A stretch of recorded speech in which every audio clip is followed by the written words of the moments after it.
Good morning, and welcome to the Sunnova's first quarter 2024 earnings conference call. Today's call is being recorded, and we have allocated an hour for prepared remarks and the question and answer portion of the call. At this time, I would like to turn the conference over to Rodney McMahan, Vice President, Investor Relations at Sunnova. Please go ahead. Thank you, operator. Before we begin, please note during today's call, we will make forward-looking statements that are subject to various risks and uncertainties as described in our slide presentation, earnings press release, and our 2023 Form 10-K. Please see those documents for additional information regarding those factors that may affect these forward-looking statements. Also, we will reference certain non-GAAP measures during today's call. Please refer to the appendix of our presentation, as well as the earnings press release for the appropriate GAAP to non-GAAP reconciliations and cautionary disclosures. On the call today are John Berger, Sunnova's Chairman and Chief Executive Officer, and Rob Lane, Executive Vice President and Chief Financial Officer. I will now turn the call over to John. Before we get started, I wanted to acknowledge Rob Lane, our Chief Financial Officer. As we stated in our 8-K yesterday, Rob will be stepping down from his role as our Chief Financial Officer to pursue other opportunities. This is a decision we have arrived at together, recognizing this is a logical time for a transition. On behalf of the Sunnova team and the board of directors, I want to recognize and thank Rob for his many contributions, including helping the company execute its initial public offering, our acquisition of SunStreet, and launching the industry's first corporate green bond. We want to express our sincere gratitude to Rob for all that he has done to support Sunnova's success during his tenure. Rob will serve as CFO through June 30th, 2024, or until his successor is named, and will remain focused on supporting the key financing activities we will discuss later in the call. This change presents an opportunity for new perspectives as we position Sunnova for continued success. Working with the board, we have retained an outside search firm to run a full search process, which is already well underway, and we expect to share further details on his successor in the weeks ahead. Thank you, Rob. We will miss you. Now, as we review our first quarter performance, I want to take a moment to remind everyone that our team at Sunnova remains focused on making clean energy more accessible, reliable, and affordable for both residential and commercial customers.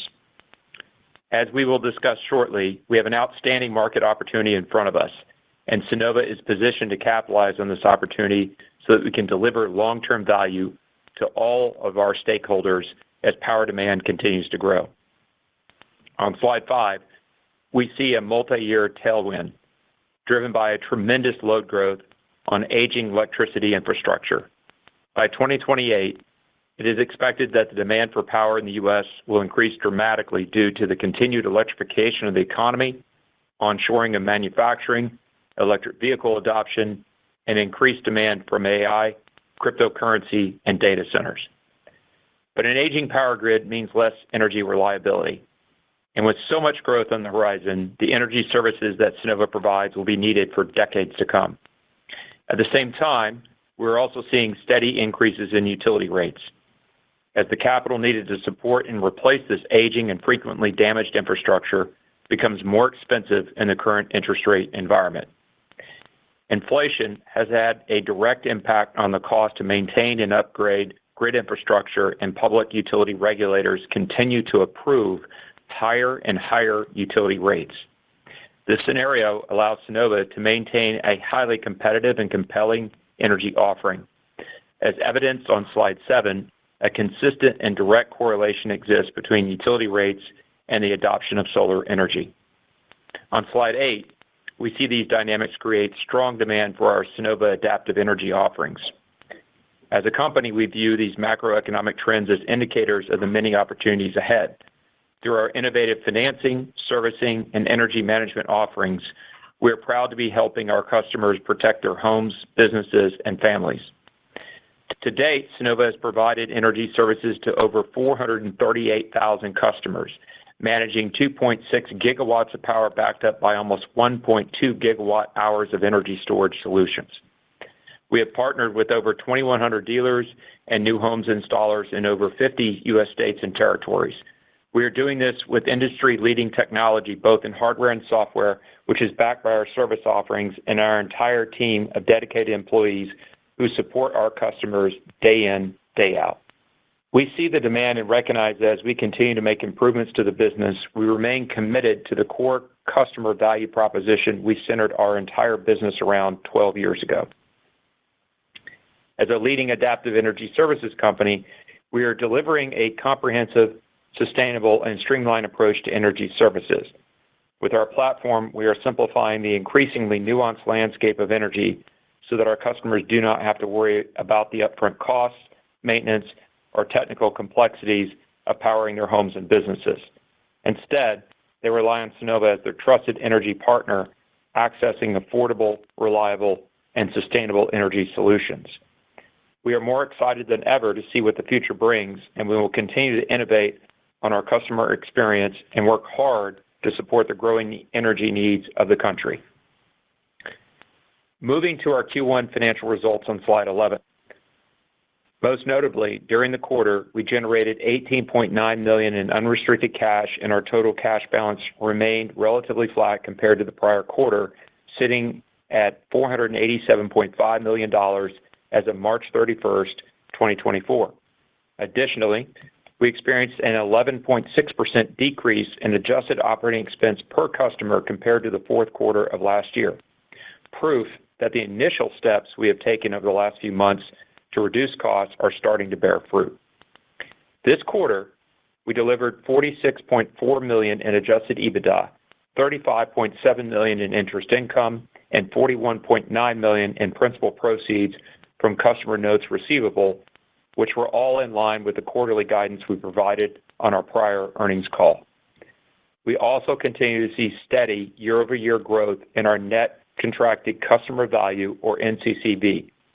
Assuming a 6% discount rate, NCCV was $3 billion, an increase of 15% compared to March 31st, 2023.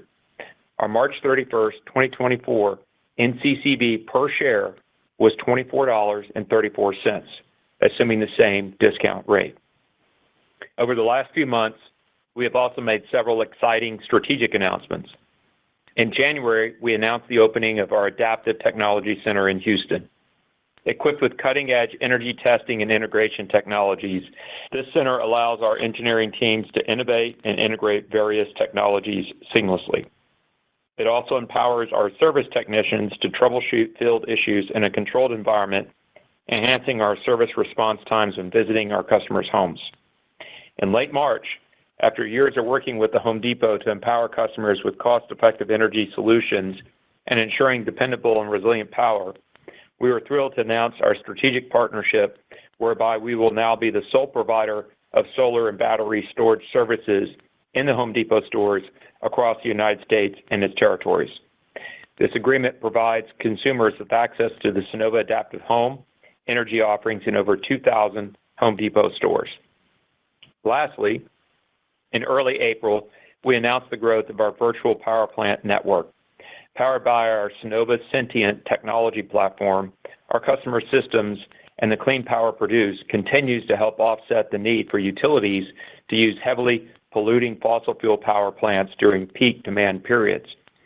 In return for their demand, battery response, and contribution, our customers are compensated for the power supplied by their batteries in most programs, creating a win-win for the customer and the community. As our customer base continues to expand, we are at a pivotal moment in enrolling customers into these programs, and we look forward to sharing more details in future earnings calls. Recognizing the current state of the industry, our immediate focus remains on increasing cash generation and maintaining our margins. This has only sharpened our focus on maximizing asset-level capital, driving cost efficiencies, further leveraging ITC adders, and refocusing on our core adaptive energy customers, all of which we will discuss in greater detail in the subsequent slides. Turning to slide 14, you will see our total unrestricted cash balance was up compared to the end of last year. We have remained active in the asset-backed securitization market with 2 issuances in February totaling $453 million, and our securitizations are trading well in the secondary market, which gives us confidence in a strong ABS environment for solar. We expect to continue to access the securitization market this quarter and throughout the year as investor appetite remains strong. We also continue to be active in the tax equity market with the closure of a new $195 million fund in February and increased funded commitments of $58 million throughout the quarter to previously established funds. Additionally, where our large TEP 8B fund closed in December, it was not funded until March of this year, providing us with significant liquidity in the first quarter. As the shift from loans to leases and PPAs continues, driven by macroeconomic conditions and ITC adders, we expect that tax equity will make up a larger component of our total financings. We are generating more proceeds from asset-level financing than we have in recent years. We believe there are three main dynamics at play that will support this. The first is more asset-backed securitizations per year and monetizing those securitizations beyond the investment-grade credit attachment points. The second, increased utilization of tax equity driven by the shift from loan financing to lease and PPAs. And third, accelerating the overall pace of asset-level financing. First, on more securitizations. We have done 4 securitizations per year for the last 3 years, and we expect to complete at least 6 securitizations in 2024. Also, since Q4 2023, we resumed the practice of issuing beyond the investment-grade credit attachment point by monetizing the Class C notes in our asset-backed securitizations in addition to the Class A and Class B notes. This change in our securitization approach allows us to increase our net proceeds. Second, on our customer mix shift towards more solar leases and PPAs. This is an advantage for us as leases and PPAs benefit from higher total advance rates than loans due to their ability to utilize tax equity recently enhanced by the ITC adders. Lastly, we are focused on accelerating the pace of our asset-level financings by working with our dealers and internal resources to bring assets into service quickly. Closing securitizations at a faster pace allows us to take advantage of higher advance rates, net of hedge breakage, when we securitize. Moving to slide 16, we detail the trend in our unit economics spanning across multiple different interest rate environments in only 3 years.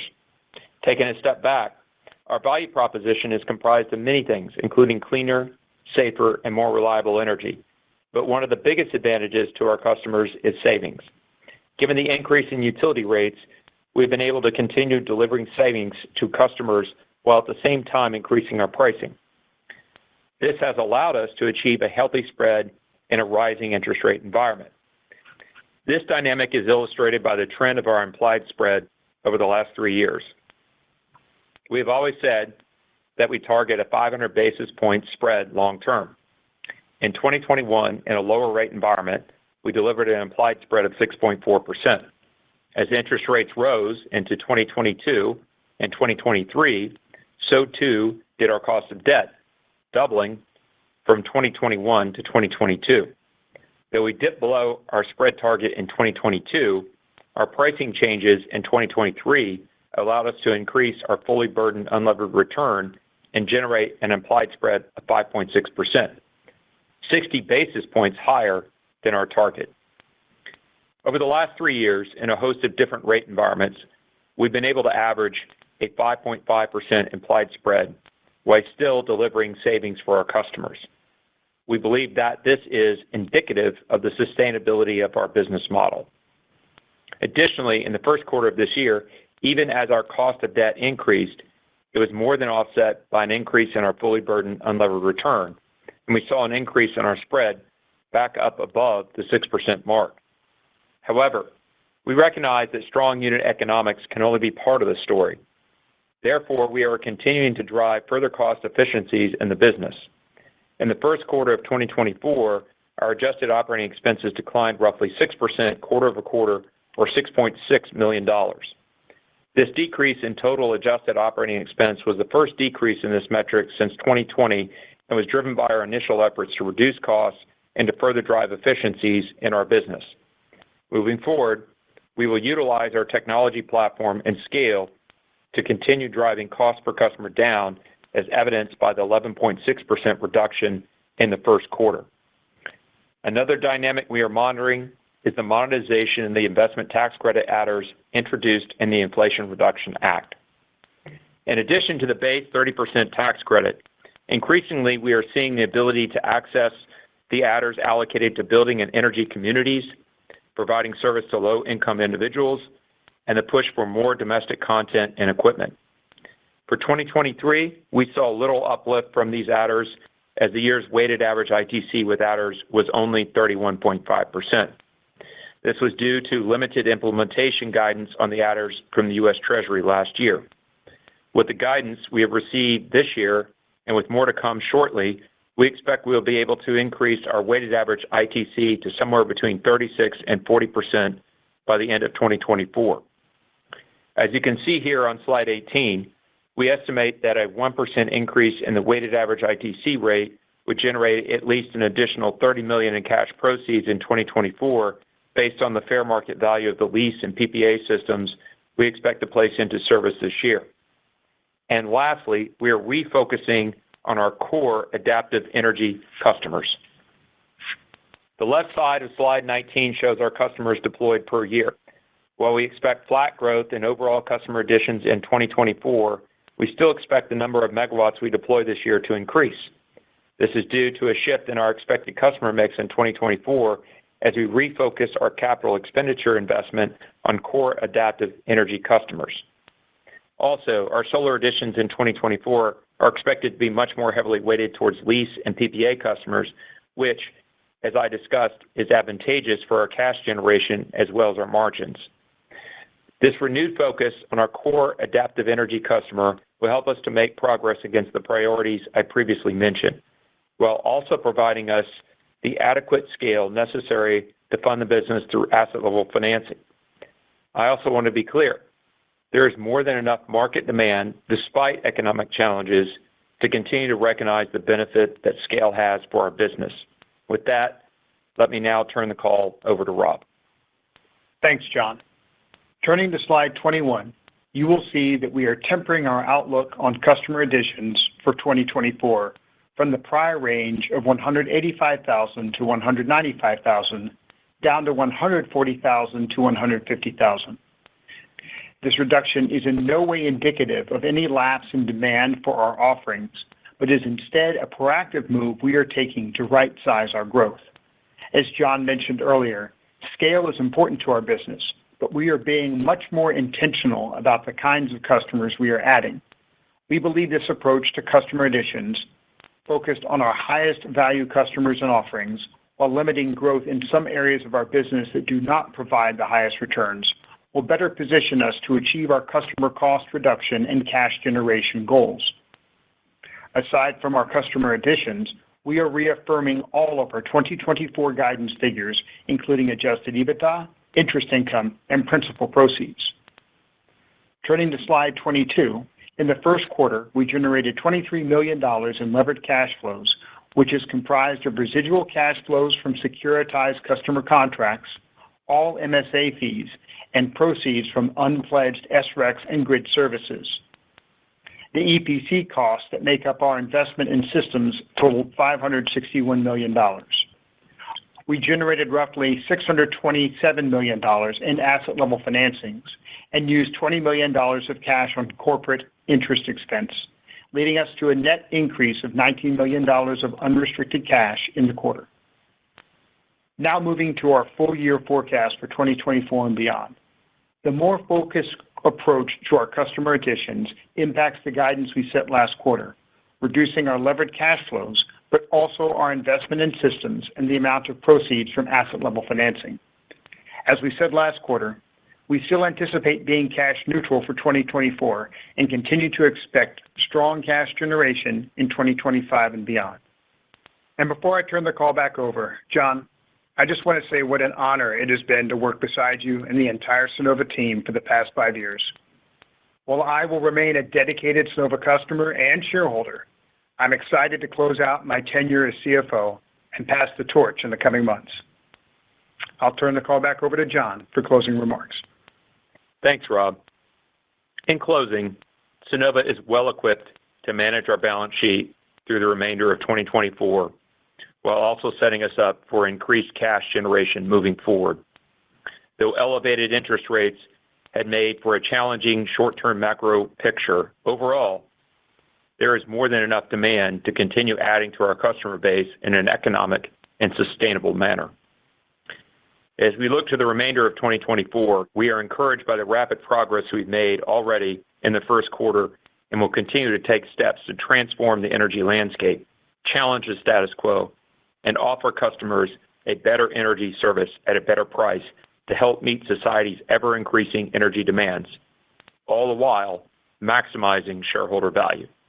With that, operator, please open the line for questions. Thank you, John.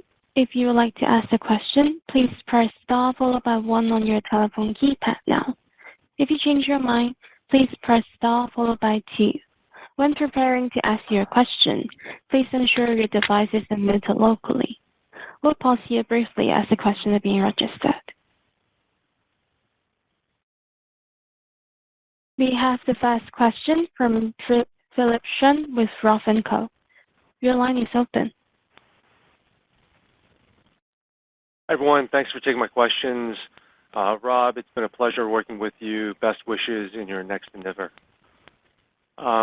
First question is on, best of luck and best wishes, Rob. First question is on Moelis. Ahead of your results yesterday, the stock was down 16% on this Bloomberg article about potentially you guys engaging Moelis to explore balance sheet options. What can you share about that engagement with them? Can you confirm or deny that you have engaged them? And is there any timing of any potential outcomes that you might be able to talk about? Thanks. This is John. Thanks, Phil. What I would say is that it's very obvious to us, and I think to everybody, how deeply discounted our corporate debt is trading. And that presents, we feel, some interesting opportunities, and we're going to evaluate those opportunities accordingly, as you would expect us to, and as we always do.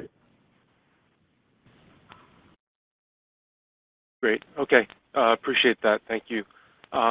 Shifting over to the ITC adders, you talked about a 1% increase equates to about $30 million in cash proceeds. So moving from your, the start of the year level of 31.5% into maybe a 38% kind of ITC value level, that suggests you could generate nearly $200 million of cash possibly this year. Can you talk about some of the assumptions there and timing as to when you might and how the magnitude of the cash that you might be able to generate from the ITC this year in 24, as well as next year from these adders? Thank you, John. Yeah, thanks, Phil. I don't think this ITC adder is very well understood.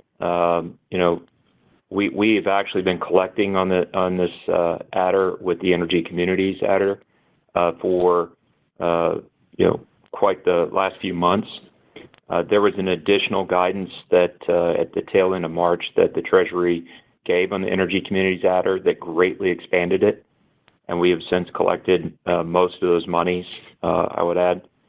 So the cash generation on the ITC adders has surprised us, I would say, greatly. We expect the domestic content, as well as everybody else, to come out quite possibly in the next few weeks or so, and that will further increase. So while we've been very conservative in our cash forecast, including on the liquidity forecast slide here and in our comments on this call for both 24 and beyond, we want to see everything come together, but what we're seeing in terms of the ITC adders on our origination mix and how we're able to change our origination to pick up more of those adders is quite startling in a positive way. So we like how the cash generation is coming together with the ITC adder, and that further goes to our point about how lease and PPA is going to continue to grow share against loans quite substantially. So there's a lot of cash generation here to be had, and we're going after it. Great. Is there any way to quantify the potential impact for 24 and 5? I'd like to stick with what we have right now. Let's be conservative. Let's go out there and execute. Got it. Okay. Thanks very much. I'll pass it on. Thanks. Thank you. The next question is from Brian Lee with Goldman Sachs. Your line is open. Hey guys, good morning. Thanks for taking the questions. I'll echo Phil's sentiments as well. Rob, great working with you. Best of luck, and hope our paths cross again. With that in mind, I guess maybe just going straight to one of your slides, your favorite slides, slide 22, follow-up to Phil's question. So John, Rob, is it fair to assume based on your comments you just made, none of those, every 1% equals $30 million of incremental cash, none of that is actually reflected in slide 22 for the 2024 cash walk or liquidity walk? No, that wouldn't be fair. We do have the energy communities adder and a little bit of domestic content in the forward years adder, but I think the full extent of what we expect and how we can change up origination profile to capture even more cash from those adders is quite possibly not reflected there. But again, this is a pretty good position to be in, and let's go out and execute and see what we can do to increase those adders and increase that ITC towards 40%, maybe beyond on an average basis. Okay, sounds good. Fair enough. And then on the kind of sticking with the concept of trying to maximize cash flow, you had a lot of discussion here, focus slide 15 around maximizing kind of asset level capital, existing assets. You have this bullet point around, potential additional options. I don't think you got into a lot of detail around those. Can you kind of walk us through a little bit in terms of, each of those potential options, maybe, amount you could potentially monetize, timing, and then what each one of those options would entail in terms of kind of go to market and being able to execute those transactions, maybe just a little bit of color around those opportunities. What I would say is that there's multiple levers given the assets that we have and historically have under-levered them at the asset level, especially from the years 21 to 2023. And, what we need to do is continue to and step up our efforts to maximize the cash flow up to the corporate parent. And whatever generates the most cash, we'll do it. So if that's a sale of an asset, we'll do that. If that's a securitization all the way through, securitizing or selling the resid of a securitization, we'll do that as well. So I think the purpose here is just to lay out the multiple different options to generate cash that I don't think people have fully thought through in terms of the capability of generating and the optionality of generating cash to the corporate parent. All right, fair enough. Last one for me, and I'll pass it on. You did reduce the customer additions forecast here for the year. You're focusing on kind of the core customer base, the adaptive solar customers. Why, I guess, is there no sort of impact to the P&L or cash flow or balance sheet? Just as we think about your forecasted KPI targets, I would have assumed taking down the growth forecast would have, resulted in some savings in OpEx or O&M or maybe some incremental cash flow generation. Any thoughts around kind of where that might show up and in what time frame as you sort of tighten the belt around growth? Thanks, guys.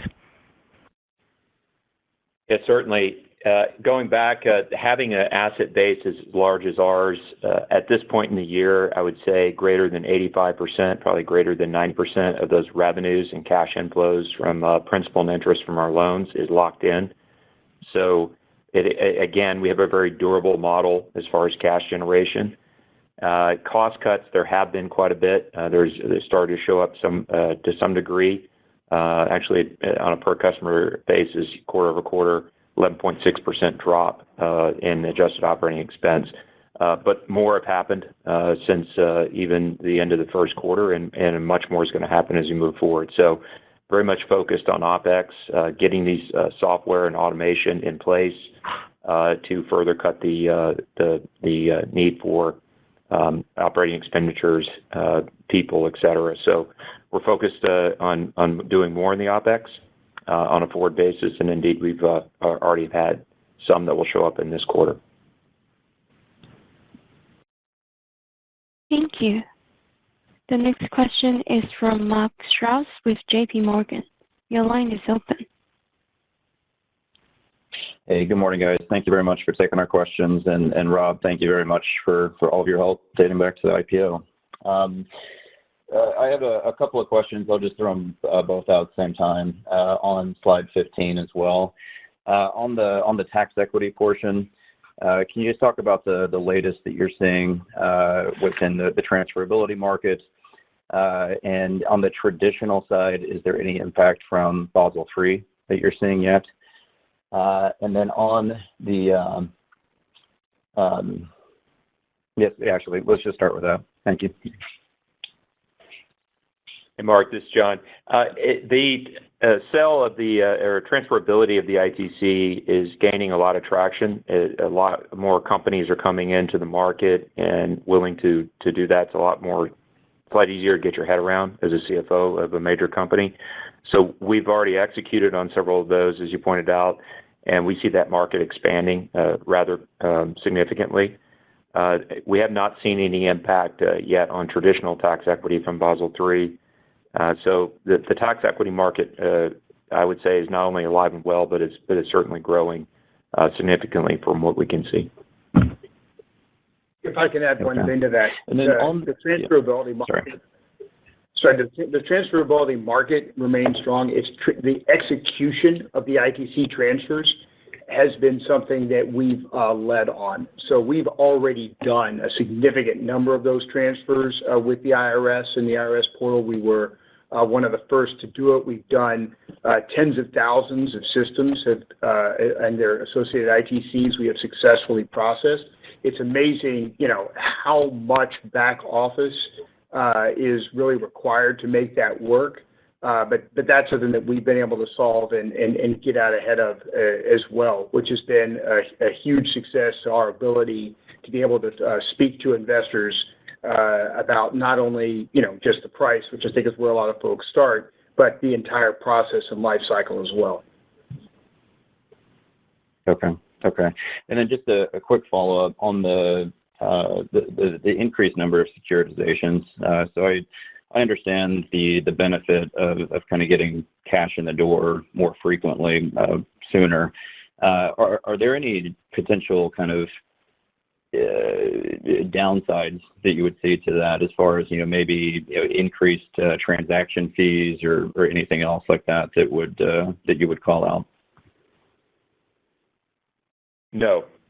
In fact, there's a lot of our corporate capital that's trapped in the warehouses that need to be released on a more timely and more deliberate securitization schedule that we are now on. So we expect to have quite a bit of cash released as these securitizations are executed. Yeah, makes sense. Okay, thank you, guys.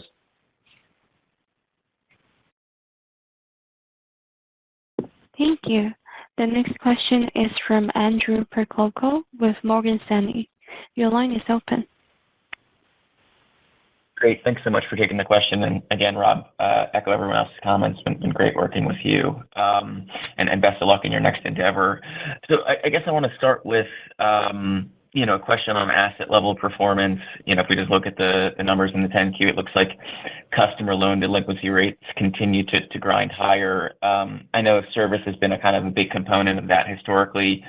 Can you just maybe give us an update there in terms of what's driving that delinquency rate higher from here and expected trends going forward now that you've invested a little bit more in the service part of your business? Yeah, we are seeing some performance that's quite good there as far as service and therefore the response by customers on paying more timely. You rightly pointed out that the loan is an outlier. Two things. One, we do take and as part of the program of Hestia with the government, low FICO customers, and so those were priced accordingly to a higher default rate and delinquency rate. And so that's one aspect of the loans. And again, a reminder, Hestia is all loans. Secondly, our origination mix has continued to decidedly transform itself from a majority loan at one point in time to a significant majority of TPO or lease PPA. And so therefore, you've got a law of small numbers that's at play there as well. So those two aspects are causing the delinquency rate to be a little bit higher. Understood. Okay. And then maybe just kind of coming back to a question on liability management, any sense can you give us any sense for timing on when we might hear more on that front? Sounds like you're engaged with some advisors there, but anything you can provide in terms of potential timing, solutions? I know asset sales are kind of on the table, so any additional color would be helpful there. Thank you. No, I wouldn't. If I had more color, I wouldn't say it. It's not our place to say who we engage in doing business with in any way. What I would say again is our corporate debt clearly is trading at very deep discounts, and we are, as you would expect, evaluating the opportunities that presents itself. Thank you. Thank you. The next question is from Praneeth Satish with Wells Fargo. Your line is open. Thanks. Good morning. Let me also just echo my best wishes to Rob. Thanks for dealing with all of our questions. Maybe going back to the liquidity table forecast, you touched on the ITC adders, but can you just review what advance rate you're assuming in the cash generation guidance? I think you've done the last few raises at high 70s this year. So if you take that into the 80s, would that result in incremental cash versus this forecast? I think you said every 7% equals $200 million of cash, if I remember correctly. And then same thing on the frequency of ABS issuance. Does the guidance already assume 6, or would this be incremental? Just trying to figure out what's baked into that guidance. The answer is that this table is assuming what we have done or what we currently see in the market, so no improvement in pricing, no improvement in advance rates, no significant improvement in the ITC adders. And so therefore, is the advance rates in your example increase, that would increase the cash generation. And so would additional operating expense cuts would increase the cash generation. So again, I think this is a fairly conservative view of cash generation, and there are ample levers to go and pull and generate even more cash. Got it. And I didn't see any mention of ATM issuance in the prepared remarks versus last quarter. So just wondering, now that you've got some levers here to increase the cash generation, is ATM off the table, or is that still a lever that you'd consider as kind of a backstop if some of these financing plans don't go to plan? We have not used the ATM because there is no ATM. We've not filed it. Okay. That's clear then. Thank you. Thanks. Thank you. The next question is from Pavel Molchanov with Raymond James. Your line is open. Thanks for taking the question. When we look at the slide showing customer additions, it looks like solar customers will be up maybe 20%, non-solar will be down, 50%. Is the geographic mix of both of those categories the same, or are you sort of pivoting to, one part of the country versus another? Hey, Pavel. The mix is about the same. We're seeing more growth in the South United States than we have historically. We still have a very small market share in California, but that's picking up a little bit. And then the rest of our footprint is broadening out as utility rates move higher, the equipment prices crash lower. The opportunity, even within with the cost of capital where it has been increasing. That value wedge to the customer has been increasing really everywhere. So we see a lot of opportunity in the marketplace and expect the market to, I think, to surprise the upside and growth.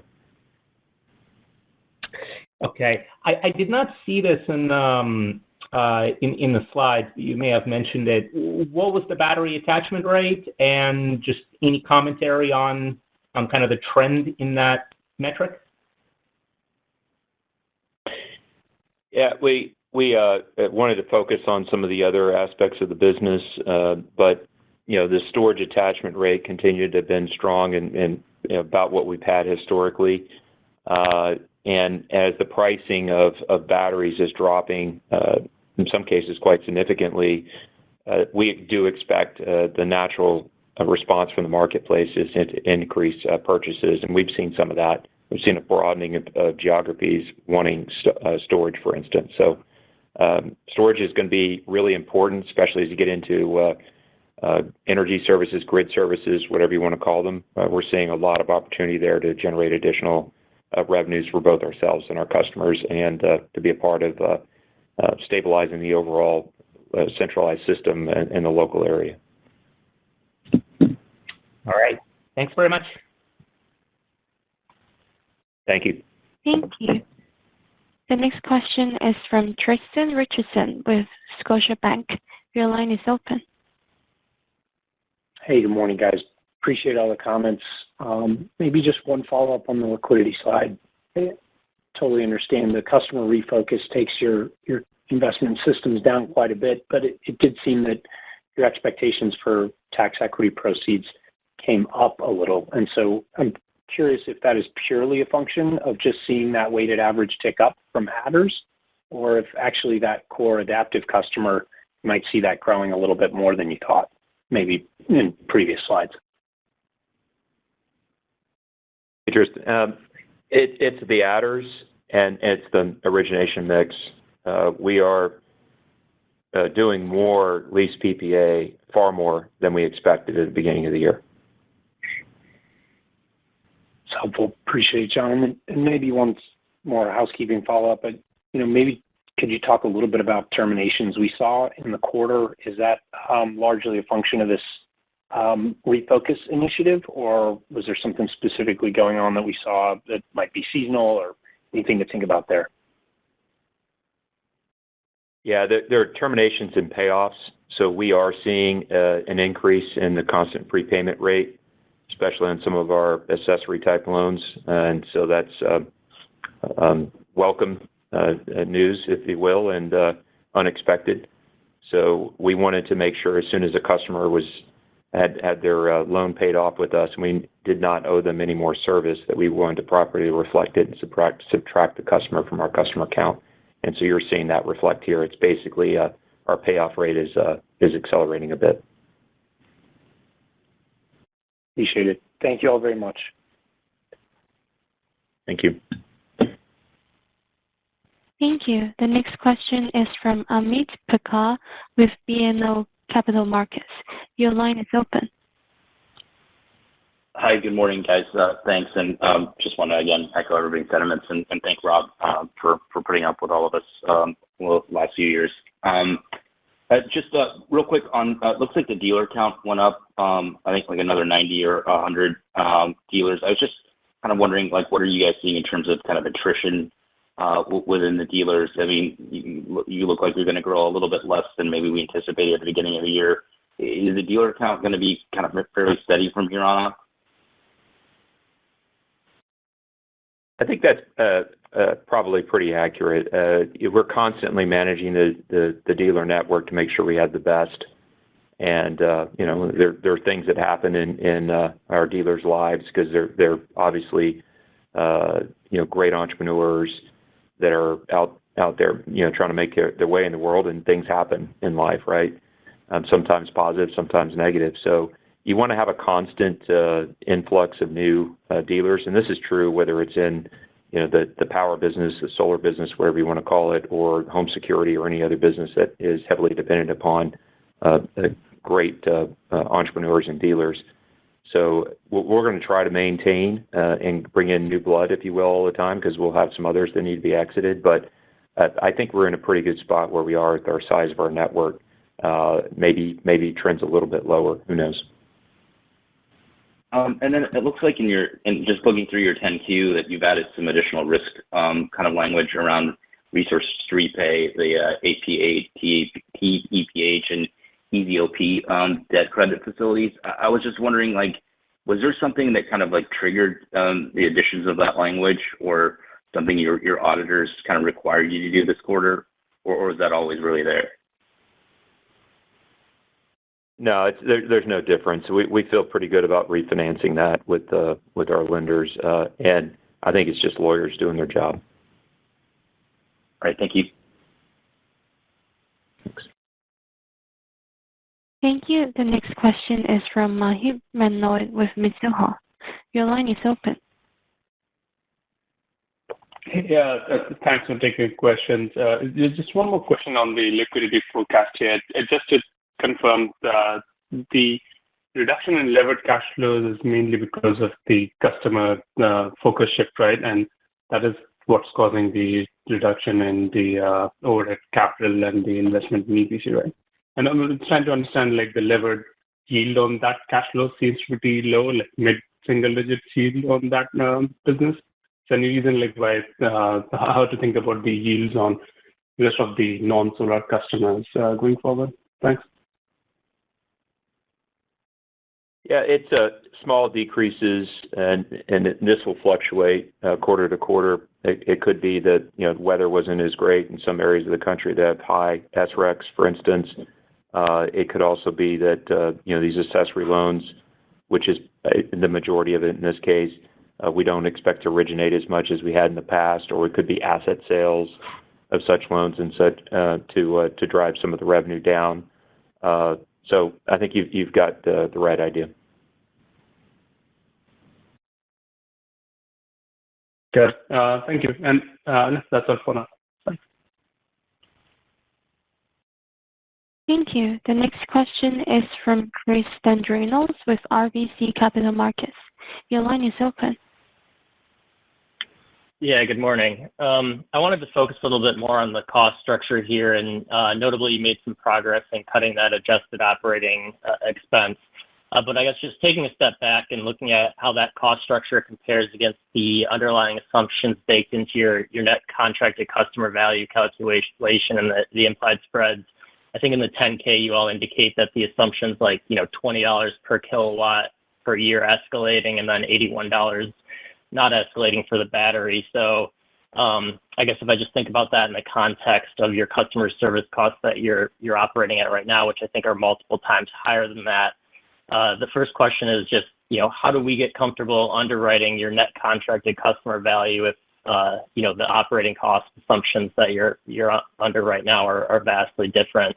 And then second is what would be the net contracted customer value if we were to recast that forecast under the current operating cost structure? Thanks.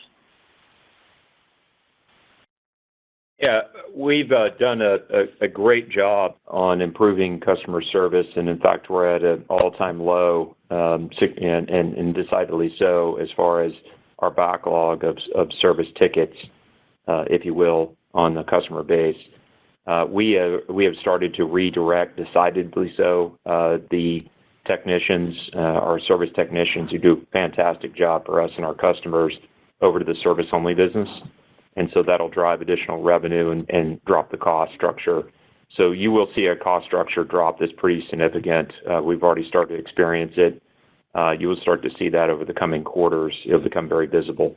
So I acknowledged on the GCCV, I just want to point that out, that was set by the industry standards long before even Sunnova was founded.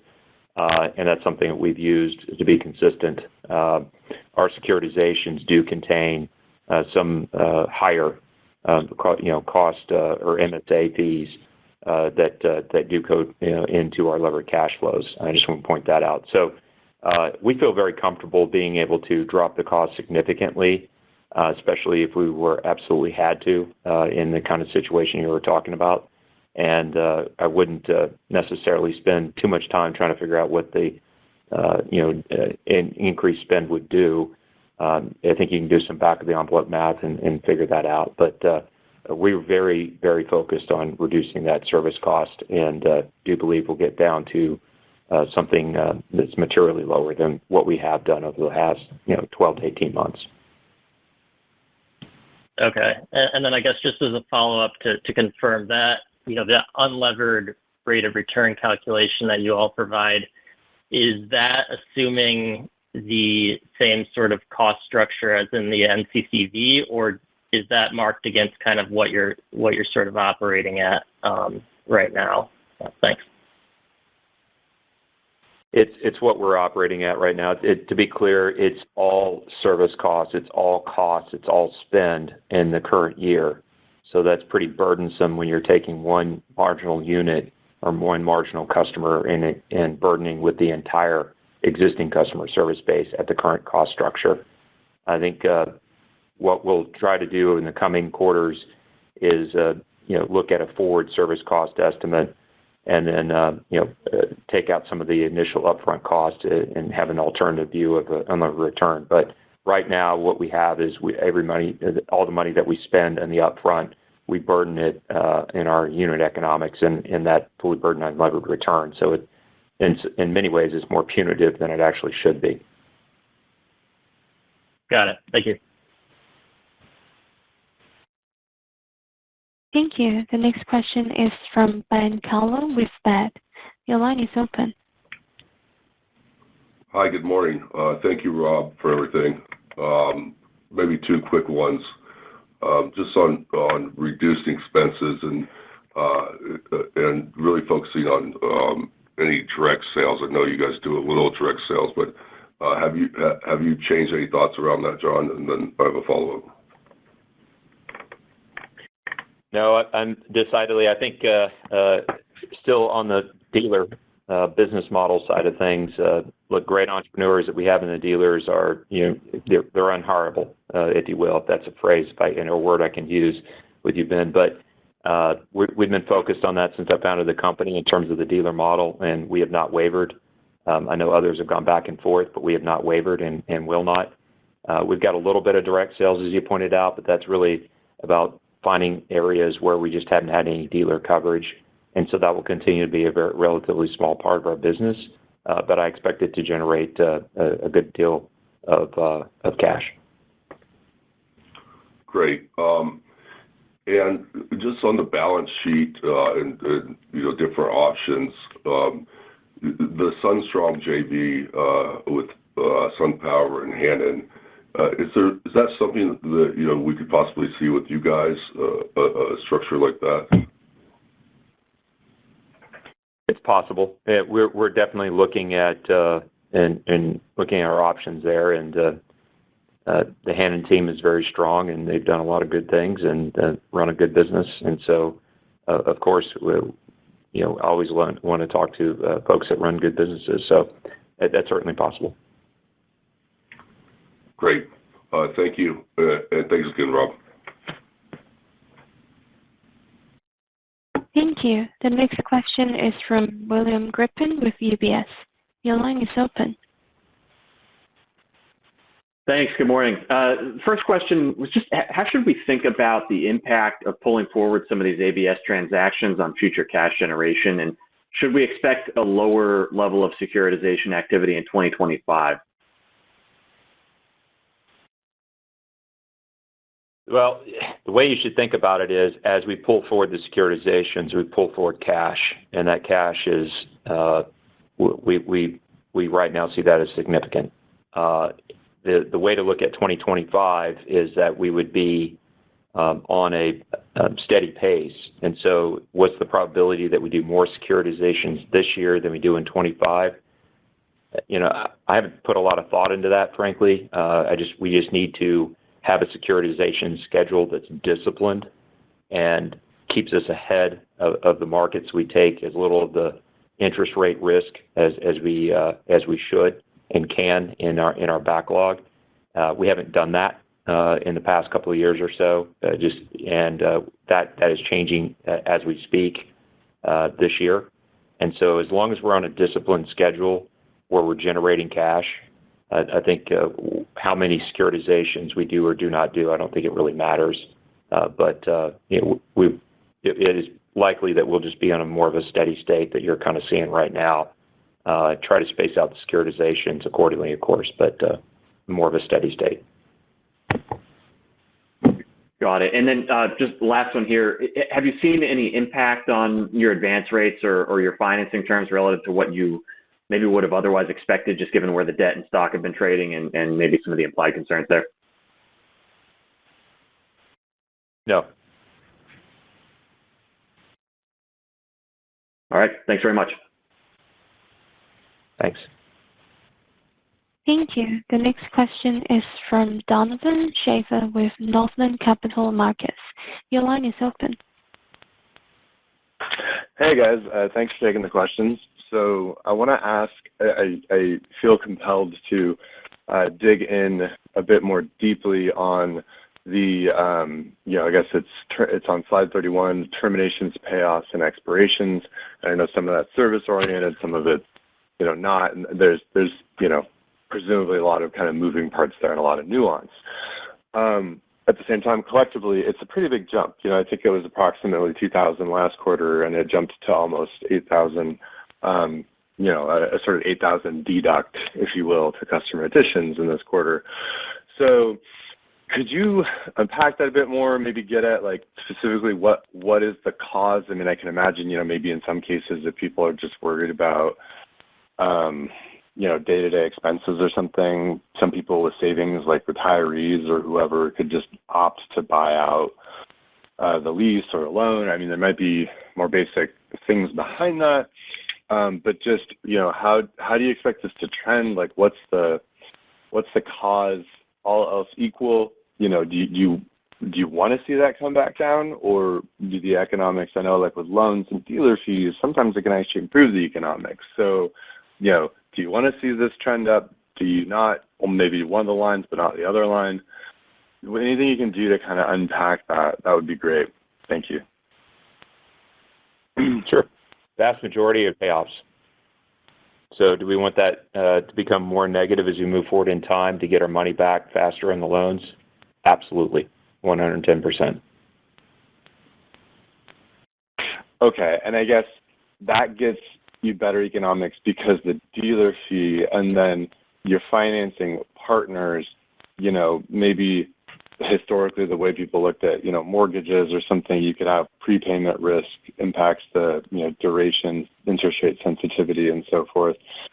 So, is it something that they will be happy with too? The dealer fee and such gets shared with them in a way where if it all just, if all these prepayments came in the door, everyone would be high-fiving and it'd be fantastic? Correct. You pay off debt, you don't have to refinance that debt. Very helpful. Very helpful. I appreciate it. All right, thank you guys. All my other questions have been asked, so I'll take the rest of my questions offline. Thank you. Thank you. The next question is from Christine Cho with Barclays. Your line is open. Thank you for squeezing me in here. Maybe if I could just ask on the fully burdened unlevered return. I know there are a lot of assumptions that go in here, and for the loan book, I think there are three main drivers: the dealer fee, the APR, the CPR. And I would think that the dealer fee and APR move around in your assumptions as, the loan APRs and dealer fees have changed. But just curious if the CPR assumptions have moved at all over to this time frame, or has it stayed relatively flat for consistency purposes to calculate this return number? We have moved the CPR down significantly to reflect the current market. So that would depress the unlevered return. Okay. And then, you previously talked about how funding the or cost of capital has been more expensive for the non-IG attachment points in the ABS market, and that's why you previously funded that portion other ways. Can you just talk a little more about what drove your decision to change the approach and securitize beyond the IG attachment points? And then in the levered cash flows from the liquidity file, or the liquidity slide versus last quarter, it being down, how much of this is driven by cash flows just coming in lower from your existing base versus your change in approach and securitizing through the stack for new originations here on out, and so there being less residuals? I'll answer the second one first. And so the vast majority of that slightly lower levered cash flow is due to not as many accessory loans, looking at how do we sell some of the loans off, but it's much more about on the margin, some of the origination, not the existing base underperforming.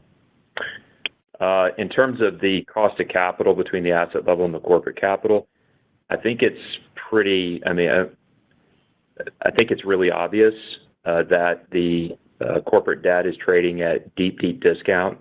I think it's also pretty obvious that the equity is trading at a very deep discount.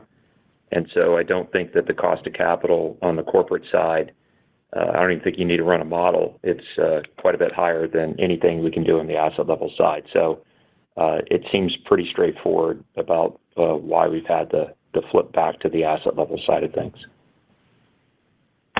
Great, thank you. Thank you. The last question of the call today is Corinne Blanchard with Deutsche Bank. Your line is open.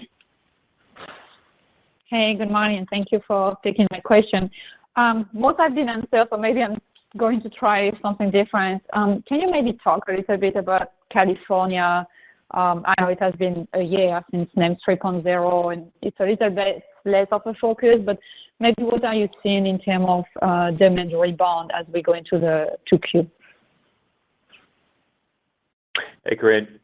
Again, we don't have a big presence in California, so I would leave it to my competitors who I think have a very large portion of their origination in California. I think it's pretty clear that other states that are more consumer friendly have done a better job over the past year than the state of California has with regards to consumers and the power industry. So I'll leave it at that. I think it's most unfortunate the direction that the state of California is going, and we're quite heartened to see other states take the exact opposite path and embrace giving consumers value, particularly as the power, as we all know, is in huge demand, and it keeps going up in cost. Okay, thank you. And then maybe just quickly, so which are the states that you are seeing the most potential for demand, maybe over the next 12 months? We do list that out, as you know, in the appendix by state. I don't think anybody else does that, so I would point you in that direction. But again, as I mentioned earlier, we're seeing a lot of growth in the southern United States, and we're seeing some growth spread out just in general. So I think overall, as the weighted average cost of electricity from the utilities, the monopolies, continues to increase, we should expect to see consumers look for alternatives, and with equipment pricing, whether it's modules or batteries or inverters, really crashing in cost, that presents a really nice value wedge for consumers, and they're transacting. Great, thank you. Thanks. Thank you, everyone. This is all the questions we have time for today. I will now hand back over to John Berger for closing remarks. Thank you for joining our Q1 call. We remain focused on cutting operating expenses, increasing value from our service contracts, and closing our asset level capital quicker, all to increase cash generation even more than we already have. I wanted to thank Rob for his service, and I look forward to seeing y'all on the Q2 call. Thank you. This concludes today's call. Thank you for joining. You may now disconnect your lines.